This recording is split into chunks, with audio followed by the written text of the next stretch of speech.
to Your Authentic Path to Powerful Leadership with Marsha Clark, where we believe there's a better way to be a woman today. With research, tools, books, and our own personal experiences, join us on this journey to become your most powerful leader for our organizations, our communities, and our lives. And so today, along with Marsha, I'm going to let Marsha introduce our very special guest, Raquel. All right. Well, thank you, Wendy, first of all. I, too, would like to welcome our listeners and our viewers today. It's exciting to bring you another special guest today.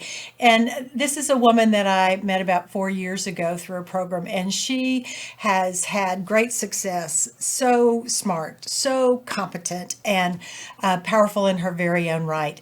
She is the Director of Diversity, Equity, and Inclusion at Southwest Airlines. So many of you know we're coming to you from Dallas, Texas, and that's where Southwest Airlines is based. And I'm really happy that you're going to be with us today. And Raquel's going to talk about her special superpower. So I can't wait to hear more about that. So Thank you for being here and welcome. Thank you. I'm happy to be here. Yeah, Thank you. Thank you. It's good to see you. Good to see you too. Okay, so Marsha, I know that these videos we're always having special guests here, and I know that Raquel came right to the top of your mind. She did. Tell us why, and why is Raquel Daniels here for our audience? Well, so when I thought about when we met 4 years ago, it was a part of a women's leadership program through the Texas Women's Foundation. And it was a powerful group of women. It was the inaugural program for them. So every company who participated sent their very best. Yes. And Raquel was certainly at the top of that list. And one of the things that I appreciate about you, Raquel, is that you bring all of you to everything that you do. And if she doesn't understand something, she's going to ask for clarification, and that helps the whole group better understand what we're doing. And I loved your questions that you asked during that time period, because when you've been teaching this for so long, or when you're now in today's world writing about it, we skip parts. Right. She never let me skip a part, and I appreciated that. The second thing is she was willing to share her own stories with the class. And as a woman of color in a senior level position in a very visible company that's known for its culture and it has its own brand, you represented that and yourself in a leadership way, in a powerful way. And the other thing that I love about Raquel is that she challenges me. And not in a negative, not of the, you're wrong, not that kind of way. It's whenever she would start with now wait a minute. That's when I knew it was going to be, she's going to want to get beneath the covers on this, right? So how does this work? And how does that play in? And did you consider this? And that, again, it deepens all of our learning around this material. And that's one of the reasons I love you so much. Oh, thank you. Yes. Thank you. So Raquel, you know that with this podcast and also with Marsha's book, Embracing Your Power, it's to bring out the best of women through these programs. So of all the tools and resources that you learned going through the Power of Self, what are the key things that you remember? What were the key learnings for you? So the key learnings for me is, as Marsha just said, that challenge piece in the coaching, right? I love how you just displayed challenge, because often we think challenge is aggressive and challenge is this thing that is and undesirable, but really the challenge aspect came from not only the challenge of asking you the question, but challenging ourselves and what we know, right? Right. And I think one of the best tools that came out of that experience is really about understanding ourselves and being able to be vulnerable enough to understand ourselves and ask the hard questions. Because we as women know many times we're in big rooms and no one wants to raise their hand and say, ooh, maybe there's something there I want to pay a little attention to, or I need more on, right? And we really limit ourselves sometimes to not really be able to get the good stuff. Yeah, exactly. Because we're not open in a way or challenging ourselves in a way to ask those tough questions. So that's a major tool. Right. Well, and I want to say this too. I grew up learning that the way that you create that safe space is you put something yourself out there that's kind of out there that, oh, she's going to say that in front of all these people kind of thing. And you were my partner without us ever talking about you being my partner, right? Because you know, I would put this out, but then you take it to your own story, which gave every other woman in the group. And you remember, I think it was the end of day 2. That a woman, came forth with a story that blew all our socks blew off. us away. And that's a part of building the trust of a cohort group, and this idea of having learning partners. And I know her class was 4 years ago, and they still get together and support one another in huge amazing. ways. I think the key that you just said more, safety. Oh my gosh, Marsha was able to create that safety and allowed us to create safety very quickly. Yes. And the moment someone begins to share, whether it's through that experience, then it does give everyone else license to share. It says it's okay. It does. We didn't laugh at her. We didn't shame her. We didn't challenge in a negative way. We didn't deny that was her story. And that's women don't have a lot of those spaces, right? And so when we find one, as you well know, you kind of glom onto that, and you want to make sure that, okay, this is going to be different, and it's going to be good. Yeah, it's going to be good. And actually, what we said was, you too. Yes. That was oh my gosh. It was like, so, whoa. You two have something, and we all have something. And wow, we all keep it in. And that was the unlocking. I mean, I think that was what, that sealed the deal for all of us in that first cohort. And, you know, when we talked with one of our other guests, Dan Lippman, she talked about being the only, right? And I know you've had that experience. I've had that experience. And so when I think about that, when women come together as a group of women, all of a sudden, we've been thinking we're crazy, and we're the only one that's thinking this or doing this or feeling this. And then you go, that's true for you. And maybe I'm not crazy. I'm not crazy. And then it becomes a whole possibility of sharing and learning from each other. And I tell every class we do, and it's going to be true with the book, I encourage women to read the book as a group. Right. So you can have the conversations and share notes and stories, because you're going to learn as much from each other as you're going to learn from me or the content that we're teaching. I think what it really showed that day was, I see you. And so often when I see you, that allows for me to be safe with you. And so if I don't see you, if I don't hear you, then how can I have trust and be safe? And how can I get to the depths of what I need to get to learn, right? If we're talking about women progressing or being the only, there has to be a space that we can all go deep. And I that's what I love about the exchange and the opportunity. And, I'm a big advocate for, at organizations, think it should be one that comes, because you want to create the space that you can go deep to really uncover and unpack some things, so you come up like the phoenix. Like, I got to go deep to come out and be all that I'm supposed to be. So.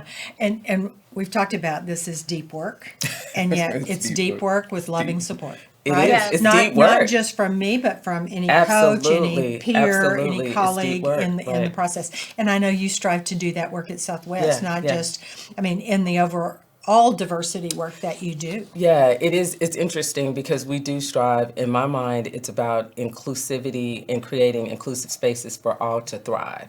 And for a long time, I struggled with the idea of it's deep work, because I had to wrap my mind around, well, what does deep work mean? Right. And in the end of the day, I've thought of it as it's complex. Anytime you are working with humans, it's complex. You can't just put a human in a box and leave them and say, done. Right. We don't know how we're all going to show up. We're never done. Yeah. We are complete works in progress, but it is deep work, and it's deep work because ultimately, and particularly in the time we face now, we know that there's a war for talent. We know that there are many things happening in the world that you want to create spaces where everybody can thrive. That doesn't mean we're all going to be the next CEO. Just means that you want to be able to have the tools necessary to compete in the way that you like to compete. If we think about athletes, right? Athletes are constantly refining their gift, and they're never done. But there's spaces that they can do that. And so we want to help create space for the best athletes.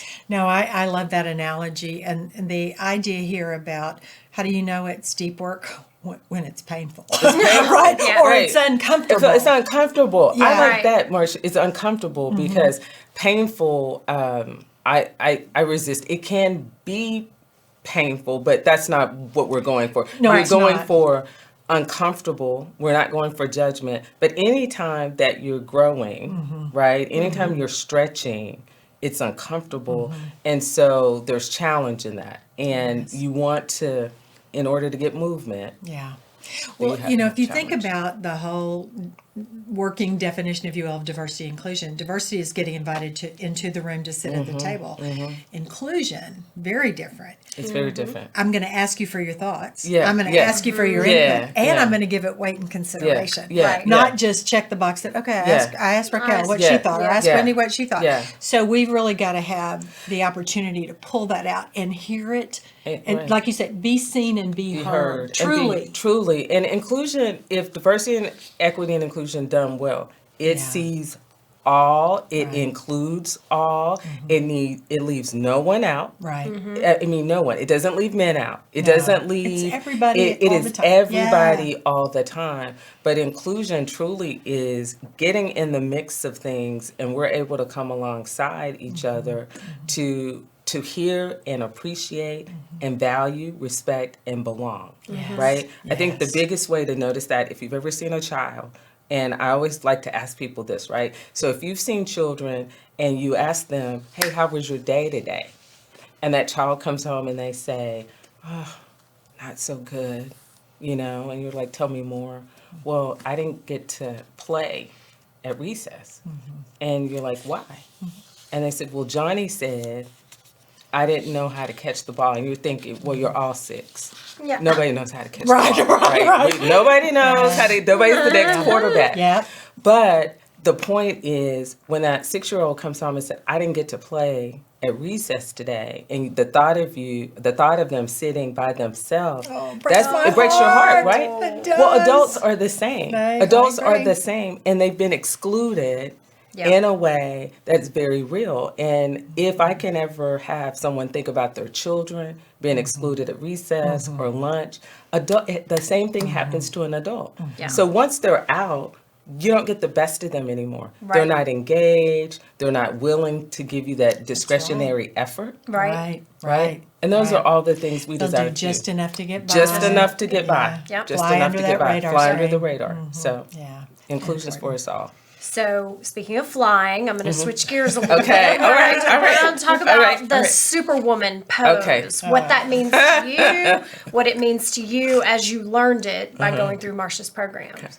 Well, so it comes from Amy Cuddy's work, and she even has a book, I think, and it may be called Power Poses or something. But it's the second. The last time I looked, it was the second most watched TED Talk. Oh, wow. And okay. because it resonated so much with women, and it's the Wonder Woman pose or the V is what Yeah. it's called, are the Okay. two most common.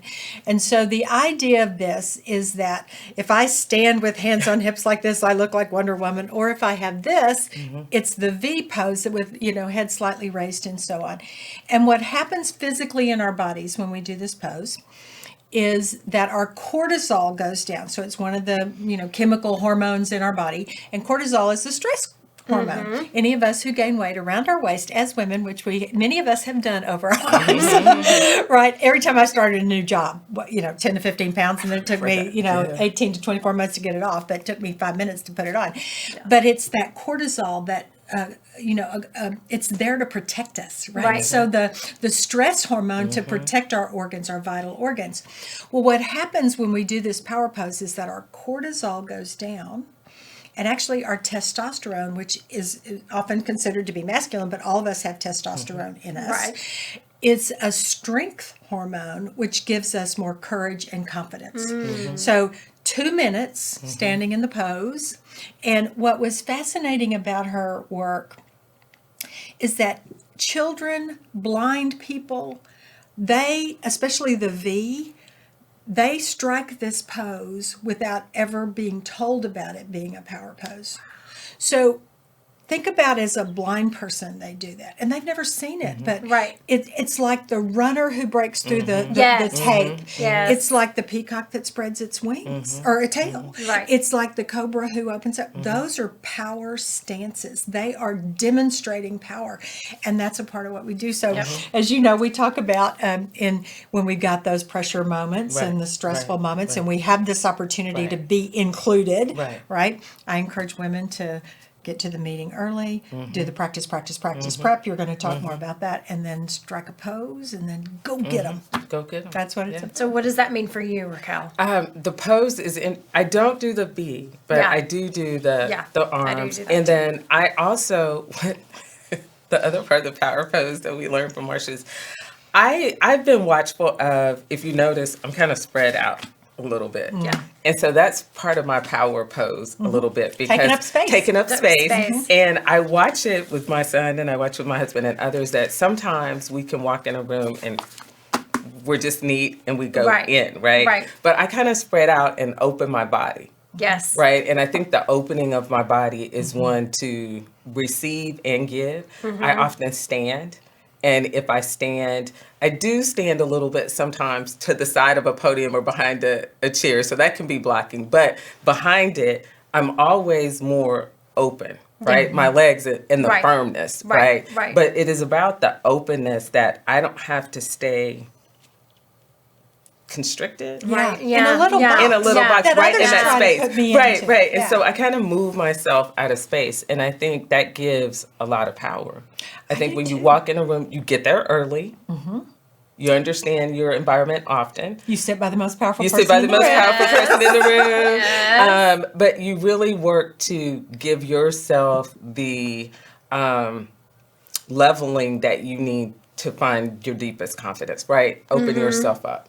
Yeah, and by making ourselves small, Yeah. others You see us as They small. see us as small. Right? So take up your space. I want to, this isn't in our notes, but I know. I'm going to do it anyway. So one of the things that I teach about executive presence, and you reminded me of it, sort of the straight and the open straight part of and it. the open, So if you look at sitting up straight, standing up straight, whatever it would be, this vertical stature is the domain of dignity. So it gives me a dignified, Right. presence. When I kind of roll my shoulders and take up a little more space, this is the openness. So this is the domain of relationships. And that spreading yourself out is offering your heart to them and Right. being ready to receive their Being heart to ready to yourself. receive it. And that's a part of the relationship building. And so I have women practice those things.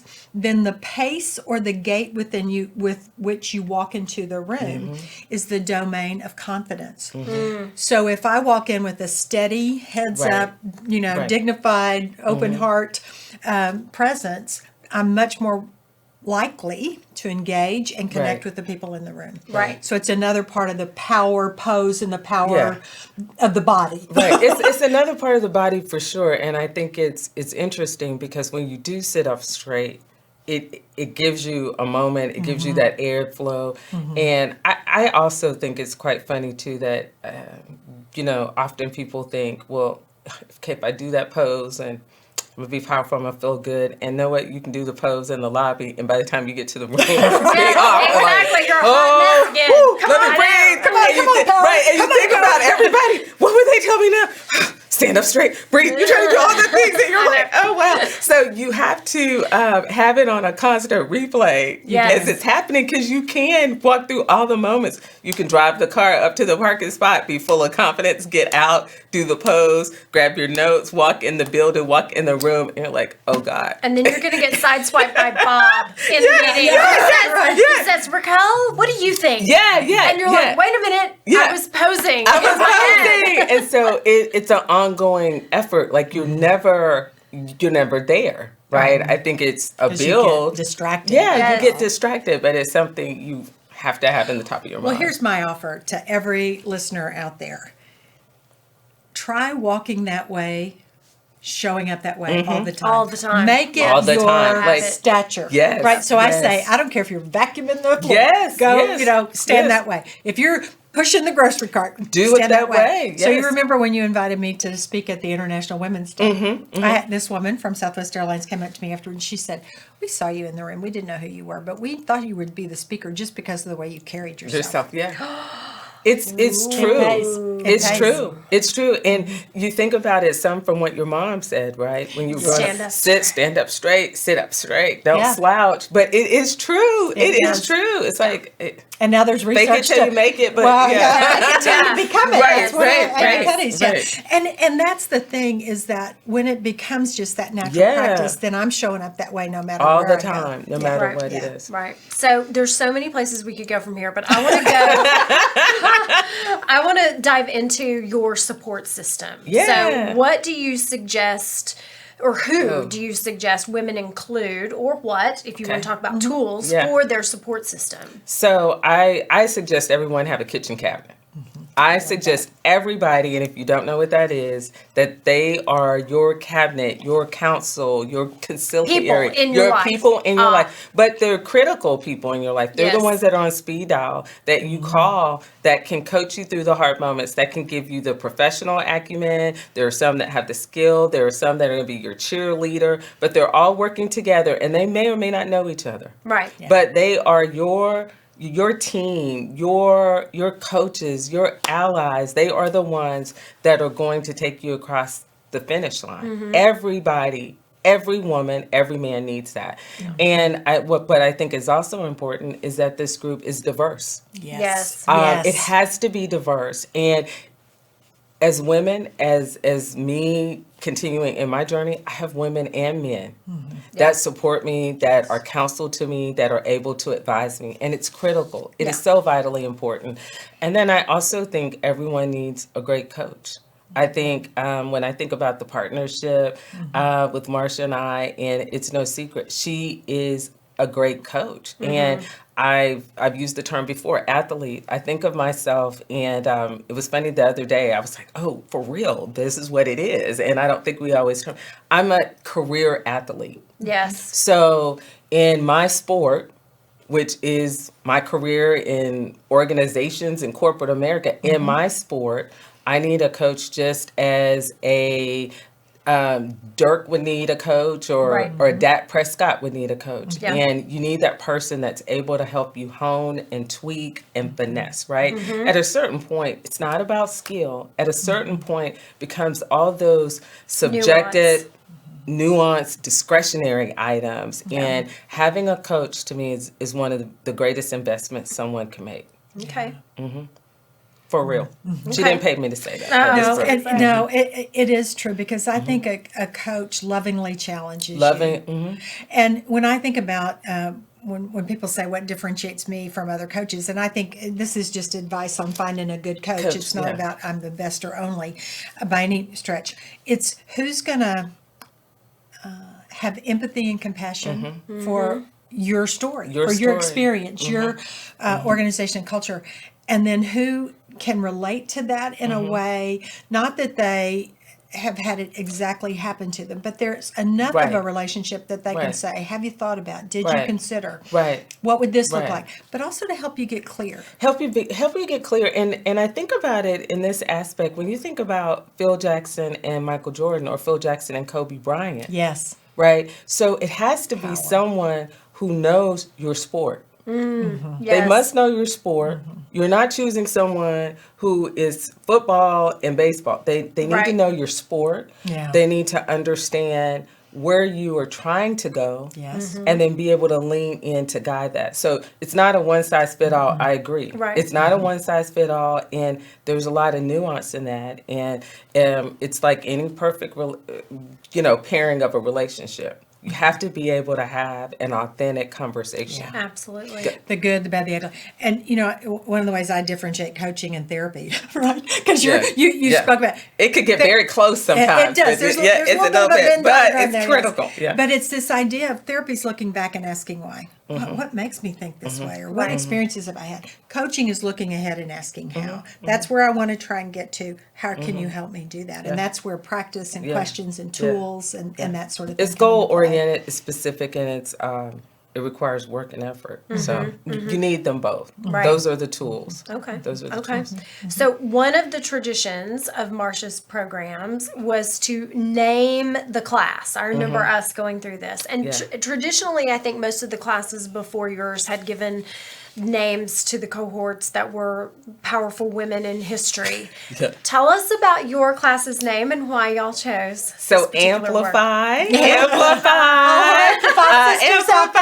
I know all the amplify, and they would say we had spirited debate on a rainy day In my living room. in her living room, in Marsha's living room, because the question was why and what was our goal, and our goal really is to continue to help lift women, and we really celebrated or latched on to the theme of women supporting women. So how do we continue to take our charge?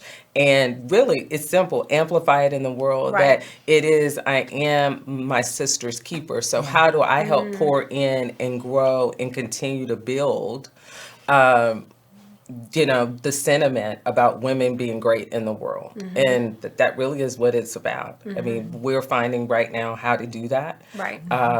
I think we have some very, particularly speaking of our cohort, some very dedicated and type A women. Everybody's charging forward. In a variety of industry and industry and organization, but it always comes back to how are you able to just make the world or make this place for women a better place, and being respectful of all of those differences. So Well, and we do a whole exercise around I've got your back, right? And we literally, well, as you know, lean into that. And what I see in your group is one, you have each other's backs, and any one of you could call anyone else. yeah. And I'm gonna call this person because they're gonna give me this, or I'm gonna call this person because they're gonna give me this, and that's a part of playing to each other's strengths, Right. and yet always being there for one another. Right, So right. always take the phone call, always Always answer the email. Always answer Right. the email. And know what I think the important piece about this is that there's a responsibility of each of us when we are connecting in groups or we're connecting in our organizations, that you have to at some point say, I'm all in. Yeah. You cannot continue to look from the sidelines. And I think our Amplify group, one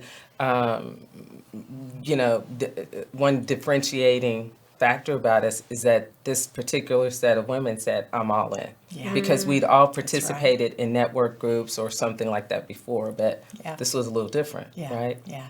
Well, and I have to tell you a story. So it's also fun, right? Yeah, so it's they fun. We do a lot of fun stuff. They go good places to eat. They We do. celebrate birthdays. But one of the women in their group was getting married. And it was during COVID. And she and her fiance were planning to go to Las Vegas, Yeah. and they were going to have Elvis marrying them in one of the Elvis chapels, and that couldn't happen. So the rest of the group all got together, put a little money in the kitty. in the kitty, and we had Elvis come to their, and it was a surprise. Yeah. It was a surprise. It was a surprise. Oh my God. And everybody was having life moments. And that was Yes. a big life moment. It Because we were on the call kind of shook, like, what? And what? And what? I mean, there was a lot of whats. Yeah. But, It's really good. but it is fun. And I think that's where the goodness lies, right? When Yes. you open yourself up. And it's hard. I think it can be hard for women. It can be hard for women of color, people of color. It can be hard for anyone who has been considered an other to truly open up, because with openness comes some amount of consequence, or you could be Right. hurt, Right. right? That's right. And so I think it's a lot to be able to do that. It is, and It's a y'all, lot your to group be able has to do really that. done it beautifully. Yeah, it's a lot to do.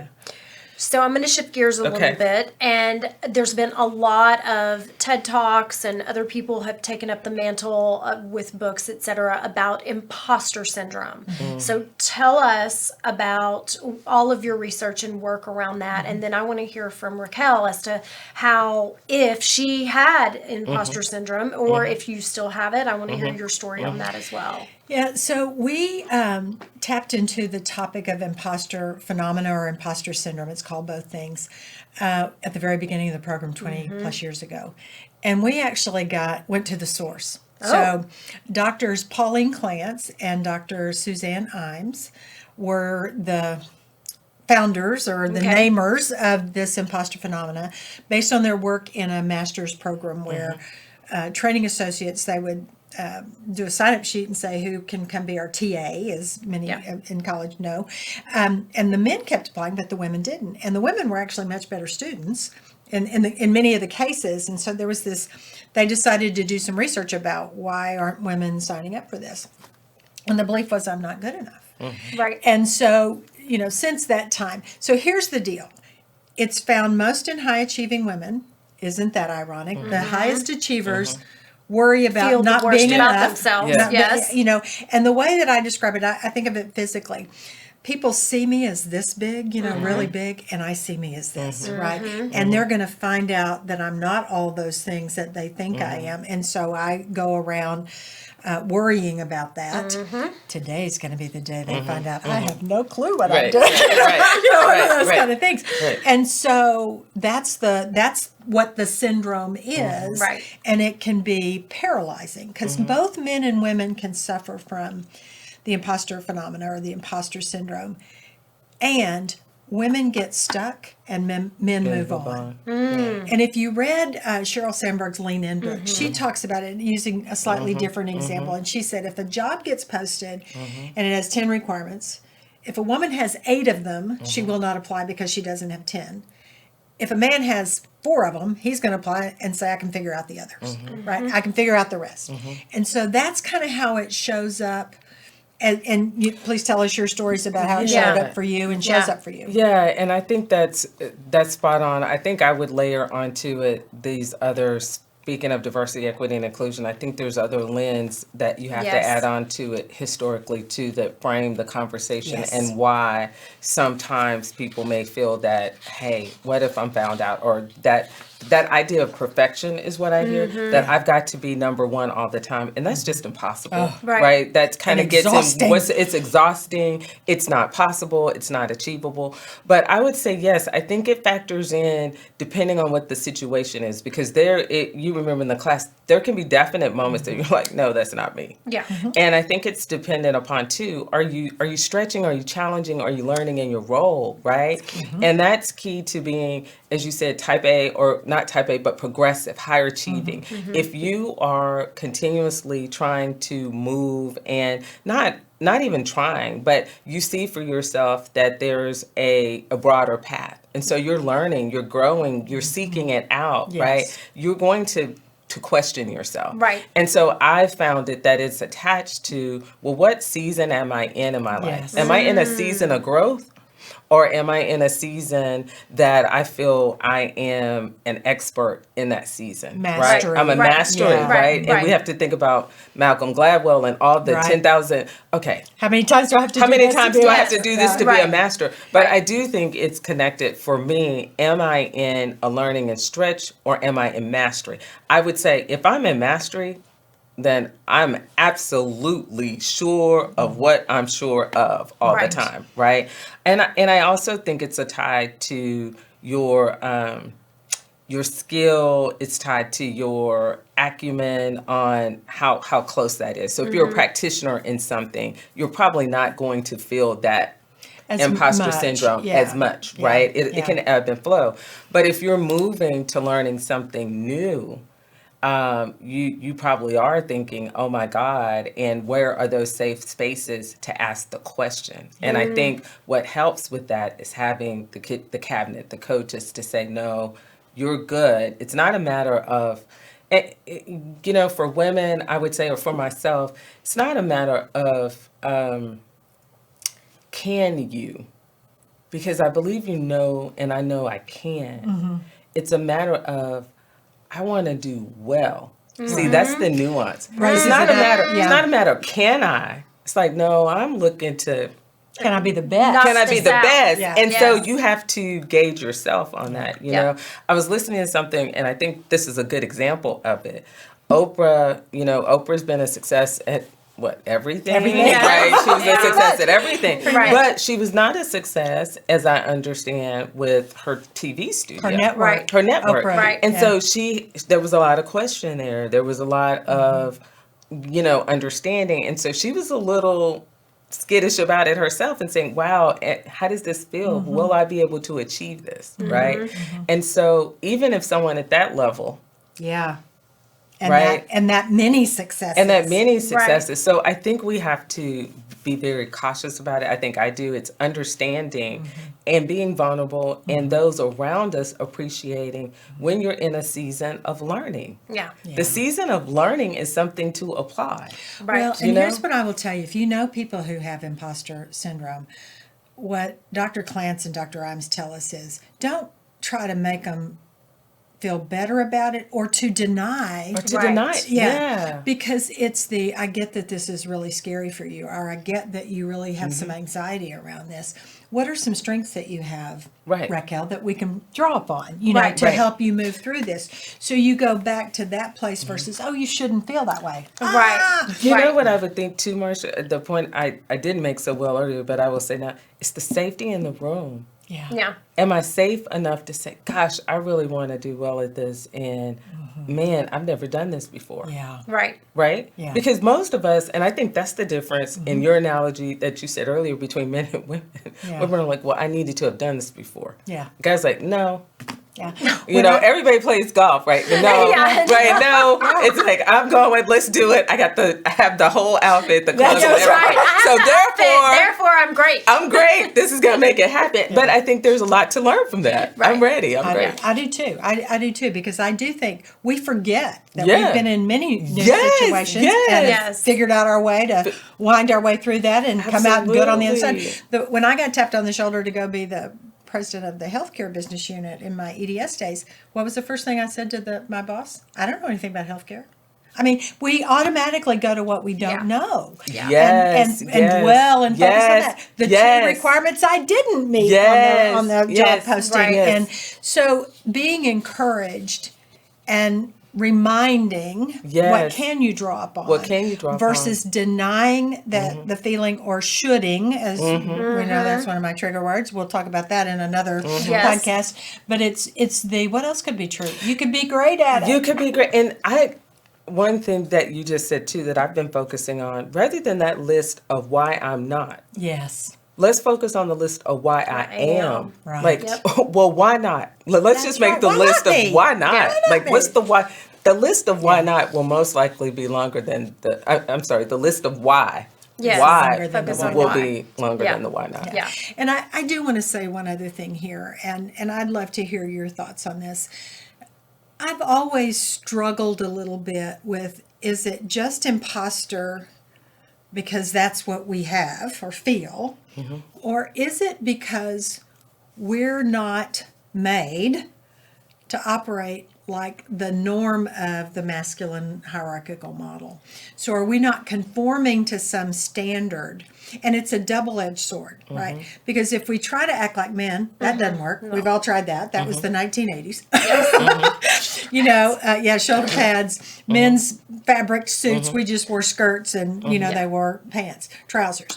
And so is it that lack of conformity, or is it that we really do feel like an imposter, or has the system, the organizational system dynamics prompted? And I was happy to read recently, it was a Harvard Business Review article, and I think I shared that with you, that there's a challenge to this idea of really understanding, and I think there's more for us to learn in the Yes. distinctions Yeah, around yeah.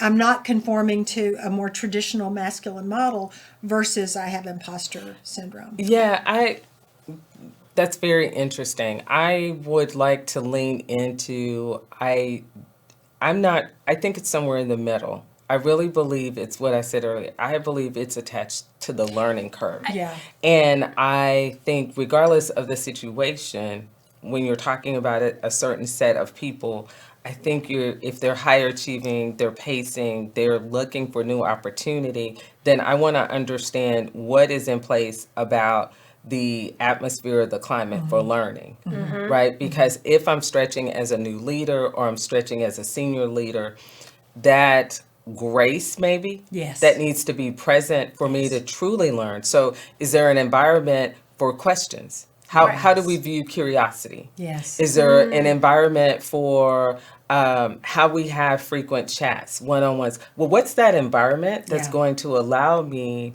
to find confidence in the learning that's happening or how I am to engage? And if Right. we celebrate the different ways that happens, right, coming back to inclusion, then I think we might see a push on the imposter syndrome. Because I wonder if imposter syndrome is limited, or this concept is limited because we have one way to think about how we show up and learn and accomplish certain things. And it's reinforced by the world and And society the up until organization. telling us we're not enough. Right. Yeah, Right. We're yeah, not and that can be Or anyone. we're either not enough or we're too much. Right. One way or the other. But I love what I've heard out of both of you during this last segment, because to me, what I'm taking in and processing is that we're now looking at imposter syndrome through the idea of fluidity. Yeah. Like maybe it's stronger I love your idea of time, season The of seasons, learning. yeah. If I'm in a season of learning, I may feel like I have more of an imposter syndrome, but that goes away Yes, or yes. dials way down As I Yes. continue as I doing it. Yes, yes, So, yes, I'm yes. really Yeah. curious about new research that comes out. Yeah, on me this. too. Well, I'll tell you after I've done my 87th Excellent. podcast. Okay. Because, I mean, I have to tell you, having done the program for 20 years, having been a leader for 45 years, whatever those are, I mean, I'm pretty comfortable in that, Yeah. and I don't experience too much imposter. But Yeah. writing this book on, as See? a solo Yes. author Yeah. and Yes. doing podcasts for Yeah. the first time Yeah. and all that kind of Yeah. stuff, I mean, those things Well, were bubbling up. Right, in it's there. like the Oprah news station. Yes. And so Yes. it's the same That's thing. right. What I would love for women to take away at this moment, or whoever, if it's a woman, if it's a dad watching this for their young daughter, is, hey, stop being in a silent or in your own head and come out and seek some of the tools, or say it out loud where someone could come alongside you and support you. Yeah. Yeah. That's the main takeaway. That Right. And don't that's the struggle support. alone. That's right. Yes. That's the support system, Yeah. and that's asking for Absolutely. help. And when Raise you your need it. hand and be Yeah. vulnerable and say, ooh, they may say, you should know that. And you're like, I don't. Can you help me? That's Right. exactly right. And move on. Right. That's Yeah. Right. Right. Well, and one last, I want to put an exclamation point on something you said. My friend Susie Vaughn gave me this phrase, and I use it for myself, and I also want other women to practice it. Strive for grace and not perfection. Because we strive for perfection. We do.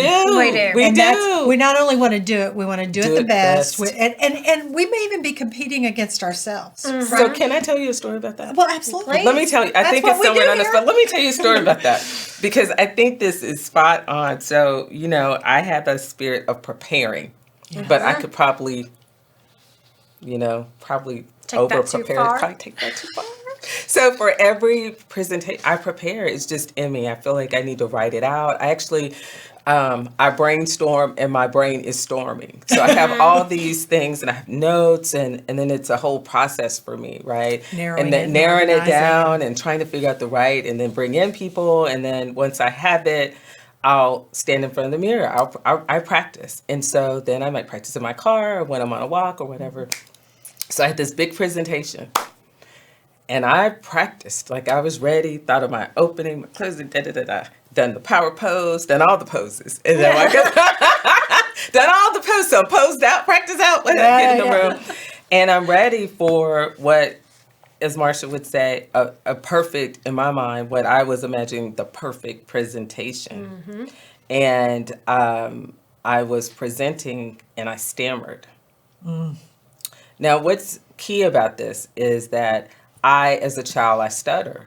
I lost my 2 front teeth when I was 6. So I was walking along, hit my front teeth on the steps. So when I really was learning, probably younger than that, when I was really learning how to talk, I didn't have 2 front teeth. So there were a lot of the things that I would say. I did not know this story. I didn't know this either. And the So- whole time I've been thinking how clearly Yeah. and succinctly and her word Yeah. choice is, Yeah. how she speaks. So is a lot of the powerful. things that I said, I would, and so I really had to practice. What helped was speech therapy and band. So I played clarinet. Okay. So I'm in this room and I rarely stutter. Like I try to practice to be comfortable and be comfortable. So I'm in this room, big executive presentation, and I stammer. I was like, oh my gosh. So I had to get myself back together. This was just last week. Oh, So I had to get myself together in myself while all this is going on. I was very nervous about just the whole moment, as you said, learning new things. And like, this is my first time. So I need to show, right? Had a little imposter, a little everything, Little happening, everything little going on, everything yeah. happening. And I stuttered, I finished, and someone said, it was a great presentation. But I couldn't receive it As you stammered. because I stammered. And I really had to work a couple of days, and I got some more feedback. I had to really work a couple of days that it was good. It was in the spirit of excellence, and I had done the best I could. Though it may have not been perfect, it was human. right. Right. That's so beautiful. It was human. Yeah. And it has resonated with me because so often, as women or others or whoever we are, we're going in the room for it to be a perfect, and we're Yeah. judging ourselves on Against it against perfect. And sometimes it's not going to be perfect, but it's still going to be great. Right. And you have to think about all the other things that come from the moment, right? Yeah. But I had to tell that story. I was not planning on telling that, but That's that beautiful. that idea that I had to work through, and I think we do as women, about the spirit of excellence, the spirit of good, and sometimes good is good enough. That's right. Well, That's right. You know? and that is the overachieving women, right? That is Yes. like the definition Yes. of the overachieving woman. Yeah. Everything requires 120%. No, it No, doesn't. no, it doesn't. No. No, it doesn't. And if you laid it all on the table, even at the good, and it is not accepted, then that's not what needed to be. Right. That's There's right. other decisions you That's might right. need to make. Right. But Well, and what I've learned about leadership over the years is that if I show up perfect every time, that's what I'm telling all the people around me that they have to do as well. yeah, Versus, yeah. be human. Be I human. love Yeah. that Be part. human. Be human. Be human. Fail fast and be human, and just know that it doesn't have to be perfect. Yep. Thank Yep. you. Thank you for that. Yes, Yeah. absolutely. And I want to talk, because I have in my notes here something about spiraling. So did you? I heard you Oh, kind of yeah. hinted at it. Oh, yeah. You started. So how do you stop that, Marsha? I Yeah. want to hear from you on Yeah, tips. Or, yeah, I did. And, I do a lot of meditation and walks. And I think I had to just sit with it and say, you know what, Raquel, I had to ask myself the question. You had prepared and you done the best you could do, right? And it wasn't like I made a C if I was going to grade it, right? It wasn't like right, you just kind of right. walked in and She Right. made an A. She You didn't know? make an A plus. Right, Okay, exactly. But I had to stop the talk in my head and replace it with good job, or you know what? If it's your first time. Right. In this particular scenario, there was a lot happening that it was my first time solo. And so I had to stop and say there were a lot of good moments in the first time solo, and stop concentrating on the 3%. on that one thing. On the one Yeah. thing, right? And that brought me out of it, Good. right? It brought Good. me out of Good, it. good. Well, and what I will tell you, there's we show a DVD. And call my kitchen cabinet. No, Oh, that's right. There you go. There you go. Can I offer my work as a gift is one of Margaret Wheatley's 8 fearless questions. Yeah. And what I want women to understand is, did you do the very best that you could? Because you didn't go in there going, okay, stammer here. Right. and then Right. between us. Right. So this idea of, did I do the best that I could? And then they say, well, I could have done better. Yeah, if you didn't have anything else going on and you had totally concentrated on that for 89 hours, and that's just not a woman's life, Right, right? right, Or right. any Anybody's person's life, Anybody's right. life. And so, did you do the best you could in light of all the things you were trying to get done in service to all the other people, the other projects, the other organizations, your family members, and all that we take on? And that's how I prevent myself from going into that spiraling, because it is the self-talk. We're our quote unquote own worst enemies, right? And so it's how we choose to see ourselves as much as how we're believing other people are seeing us. And Right. you've heard me say, both of you have heard me say this. We're so worried about what everybody else is Oh my thinking about, gosh. how Oh they my think about gosh. us, when in reality, they're worried about everybody's thinking about them. I know. So we're all so self-focused. They're not even paying attention We're to all us. so self-focused. Would you say that quote again? Because I do forget it, but I wanted to make a point about it. Because Which one? if it's a gift, right? Our work Can I offer for my work as a gift? gift. I think we have to pause there. Can I offer my work as a gift? That's right. I've given you everything I have to give to you. Yeah, can I offer my work as a gift? And I would really just want to play around with that because I think that will be freeing. If you offer your work as a gift, you give it and you let it go. Yeah. You rarely expect take nothing a in gift. return. You don't take You rarely a take a gift You don't. back, don't you? No. You give it and you let it go. So can I give my work as a gift? Yeah. All right. Well, we'll write that down. We're gonna. I'm gonna need that this next week. So. All right. That's good. That's good. So it sounds to me like, Raquel, that you were aware early in your career of these feelings of imposter syndrome. So was it Marsha's program that kind of gave you the language around and the tools in order to address these feelings? You know, I think our opportunity with her just brought certain things to light and named certain things. Okay. I won't say that I could have ever called it this when I was younger. Right. I don't know that it comes in play, honestly, until you're in a certain trajectory in your career. Yes. Quite honestly. Yeah. Because I think when you're in a certain trajectory, then if we think about being athletes, you are competing. The game is different. So Going to the It's bigs. bigger. you're going to the Going to bigs. the So, you know, when you're at the bigs, you Yeah. notice everything, right? Right. And you are, that's why I use the term as an athlete, because Yes. if you're going to be a franchise player, you're going to do some other things like, you know, Tom Brady's, it's a different level at the Super Bowl. Right. Like, we're not talking about, can I do it? Right. Everybody that's at the Super Bowl can do it. Right. Now what? Yeah. Exactly. Now what? It's Yeah. the little things that make Yep. you great Yeah. and win. Well, as a Dallas Cowboy fan, if you cheat, no.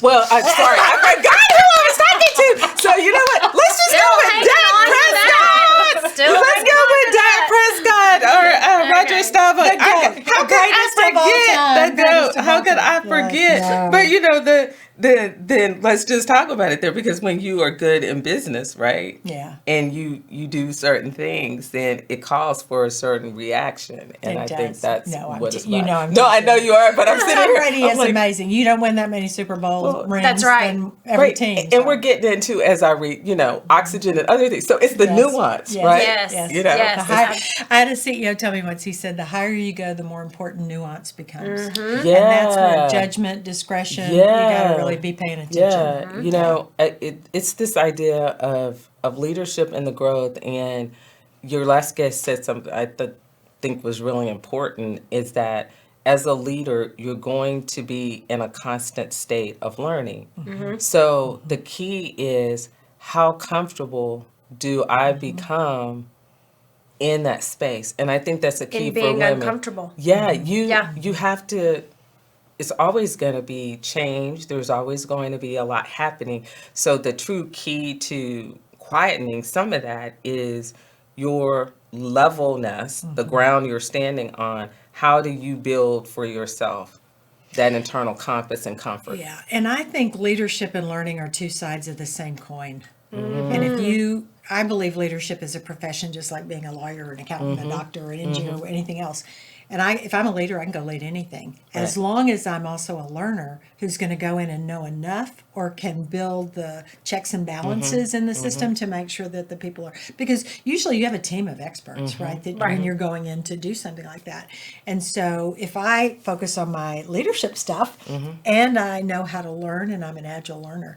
And so I think you're onto it, because the learning piece of it is just another side of that leadership coin. Well, if we kind of take your note and piggyback a second to the imposter syndrome, I think the key is that for many, we've been convinced that I have to be the expert of all things. All the time. All the time. And we don't have great voice around. No, I'm not the expert of how to make that necklace. I am the leader here, and here's what I bring to ensure we have the checks and balances to make sure the experts can make the necklace. Right. But we don't have the language to transfer us from, I don't have to know all Everything. the things. That's our burden. It is Yes. a burden. That's our burden, truly, is that no one's given us the tool to release. I don't have to carry the burden of being the expert. Right. Right. Yes. Yeah. So, the title of this podcast is Your Authentic Path to Powerful Leadership. So, I want to ask a two-part question. Okay. What does it mean to you to be authentic? And then I also want to hear both of you talk about the term masking. So authentic means for me that I am genuine, that I'm leading according to my values, and that I am, for lack of better terms, I'm able to be very real and bring full energy. Okay. So today I'm my authentic self, right? Having energy, I don't feel I have to present or show up in a certain way, which would be masking. Right. Right? Because masking means I don't feel safe enough, or there's something here that I need to be guarded, or I need to be super aware. And I don't mean we all need to be aware of how we show up. Right. But I'm very conscious that may not be received in an open way. And so crossing the threshold of authenticity and being genuine, I feel is very hard. And I think that people can often get dinged on it because it's not quite fair. Yeah. You have to have a certain layer of comfort and trust, or the understanding of what we're giving, Yes. or what is required in this moment to truly be authentic. Right. Right? Yep. You have to understand the environment. You have to understand the environment and understand the exchange in our currency at this moment. Exactly. Yeah. Right? Yeah. Because, I love that. everyone shouldn't get that gift. Thank you. Ooh, Yes. that's And it is a gift. Yes. It's a gift. Yeah. So I like the genuine. I get to bring me and all of me and all my radiant glory, right? I mean that to me is authenticity. I'm not having to try to be something or somebody that I'm not. And censor. And censor and So here's the masking part for me. I often describe this as for example, know your audience, right? So if I'm talking to you and I know how you like to receive information, Yes, how absolutely. you like to, banter back and forth or whatever, then I'm going to use a certain strategy to communicate to you Yes. to try and get my message across in a way that you understand it. When I'm presenting to you, that's going to be different. To me, if I'm being authentic and strategic because I know you and I know you, I behave and communicate in a certain way because I want to get my message across. Right. If I speak to you in a certain way and you in a certain way because I want to please you or conform to what you think I should do or be, that's masking to me. Right. They can look identical. They It's can. how I view it Ah. and the intentionality of The it. Right? intentionality behind Right. it. Yes. Yep. And I think there's a layer too that I would be remiss if I didn't bring up, is that as others, so it can apply to women of color, it may be men of color, it may be individuals in the LGBT community, and et cetera. There's a layer of masking that how I show up every day. So the conversations that I have, how I present myself looks very different than I would present myself in a comfortable place or with friends. Now the conversation about that, there can be an emotional tax that comes with that, right? So if I have to put on a show, or if I have to dress, and when I say a show, I'm at a loss for words right now because it's as if I have to perform. I have to perform. Thank you. Yeah. If I have to perform, then when I get home, I'm just emotionally spent. That's what we've heard. That's what the research says and all of that, right? Because that performance means if I perform well, therefore I'm accepted, therefore I can ascend the career ladder and all of the things that sometimes are felt in corporate America. So there are some definite tenets of masking that are negative and that have severe consequences for those, right? Yep. But I think it's about how do you perform and what do you think is expected of you and that performing in a certain way is a requirement. Yeah, and if it's in you and you can do it, it's not asking you to be something you're not. It's just asking you to use some parts of yourself Right. that are not your favorite.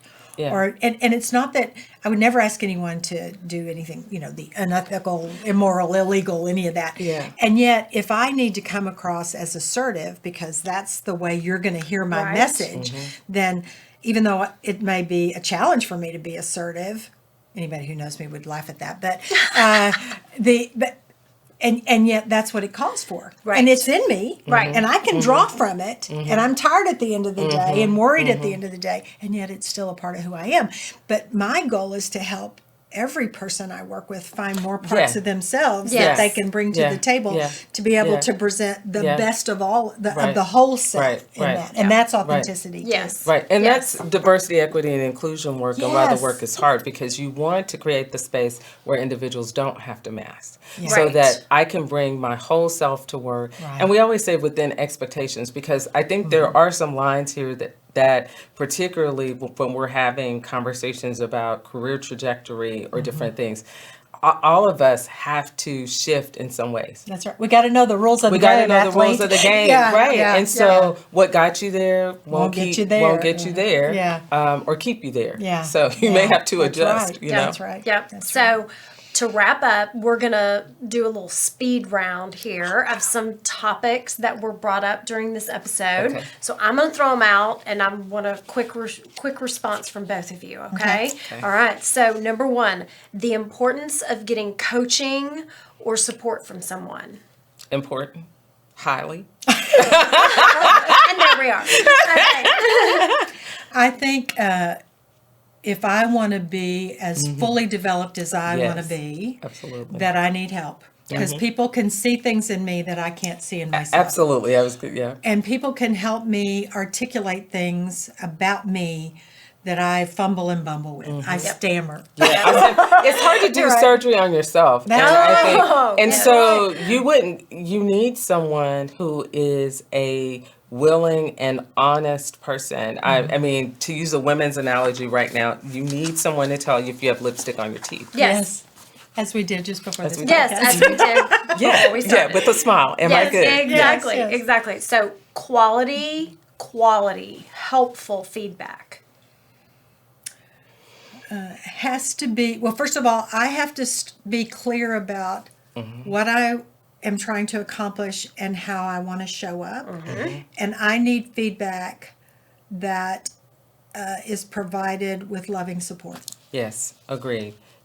I would ask myself, is it helpful or is it hurtful? And if it's helpful, there are tenets of it that are constructive that actually give me practical application for what I can change, right? Or what I might amend. It's not just, I think. Right. There's a practical nature to it.